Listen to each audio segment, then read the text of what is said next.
Thank you. Bonjour. Bonjour. Thank you for doing this interview and sharing with us this emotional movie, first of all. And my first question, both for you. The Special is a very positive movie. What was your motivation to do such a film while movies empathizing with anti-heroes and bad guys are in the rise? For us, it's a superhero movie.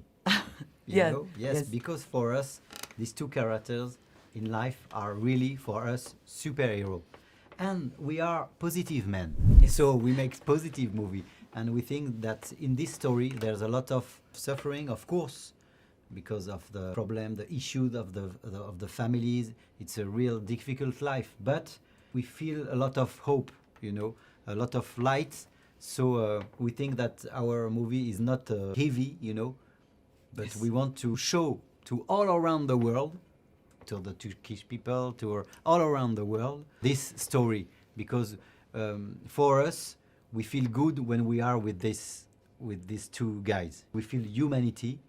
We feel better. Yeah, we feel felt better. deeply too. Yes, Yeah. yes. So spending time with autistic people can be educative about accepting people as they are and not taking actions of others personal. As we saw in the movie, there can be difficult and unexpected moments as well. How did this project affect the way you interact with people who are different? This question is both for you. No, that's interesting, really. I personally, I've always been attracted to different people. I never had a relationship with autistic people before because I never had a chance to meet one, you know? Of course. But I think it's actually to be close to them, it's very interesting because they have no filter. So whether you like it or not, it gives you a very sharp image of who you are.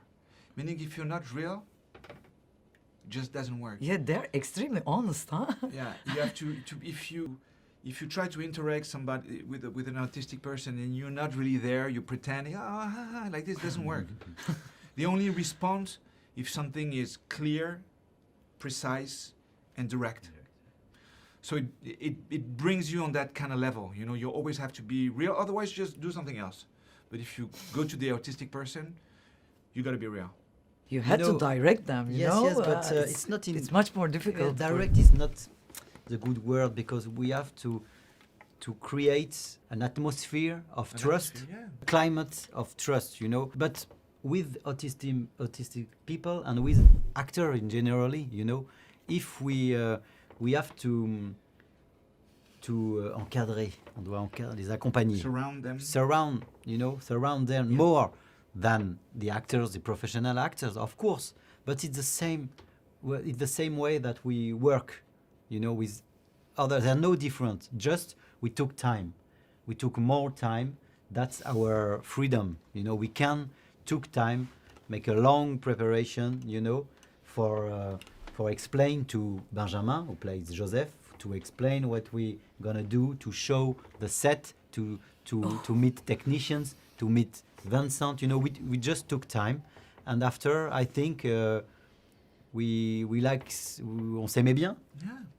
It's like He the was other happy to actor. be there, really. Yes, he was really happy to be there. Our job is to find the little miracles, you know, the truth of the miracles, and we. I can imagine the Good energy movie. on set. Yes, you know, yes. yeah. We have a lot of energy and a lot of love. What kind of place does the Bruno character have in your career? For example, how will you remember your connection with the character years later? I have no idea, honestly. It's not like I have a deep relation with my past characters, honestly. I'm so focused on what's going on now and eventually tomorrow morning. Oh, really? Yeah. Even La Haine? It's really interesting because that's actually, I was talking about it yesterday. The minute the movie is finished and it's shown to the people, it's not yours anymore. Yeah. It doesn't belong to you anymore. I mean, it's something that you did in your past, but it's not you. It was you at a certain point of your life, and it's done. It's gone. I mean, you did what you could. So I don't have any, I would say, any emotional link to my past, I guess, you know. Yeah. So this is something I look at now. I'm really proud of it, and I know this one will stay for a long time, and people will tell me, we talk about it to me like for years. But it's done. It's gone. It's already it already belongs to the audience. It's very healthy. It's very healthy and it's much lighter.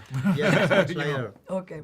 My last question is not about movie and just general. It's a situation where governments don't do enough, and even families can find themselves feeling cornered. What do you think governments and the public should be doing about autistic people? A lot of things, but most of all, we understood that c'est le diagnostic précoce. Amuse-toi. An early diagnosis is what you need. Okay. Yes, that's the point. So they have time for educate And to learn, yeah, because yeah, really it's like, because they don't communicate, they don't learn anything. So if you leave an autistic kid alone, which is what happened most of the time, especially in heavy cases, he will never learn how to speak, to eat, to take a shit, anything. No, I'm not kidding. It's to that level. No. Yeah. It's like you have kids that don't feed themselves, they don't go to the bathroom, they just stay like this He died. and they die. Oh my God. But if you start to interact with them and you force them to interact and to have a response and to be stimulated from the outside with colors, with sounds, with touching, with anything to make them come out of their box, really. And the earlier, the better, because they have time to learn. If you start to take care of somebody, he's already 20 years old, and he spent like his entire life alone in a cell, I would say. It's too late. Yeah. Thank you for you, Merci. because you make discover to us this all special world and special guys. Thank you. Merci. Thanks.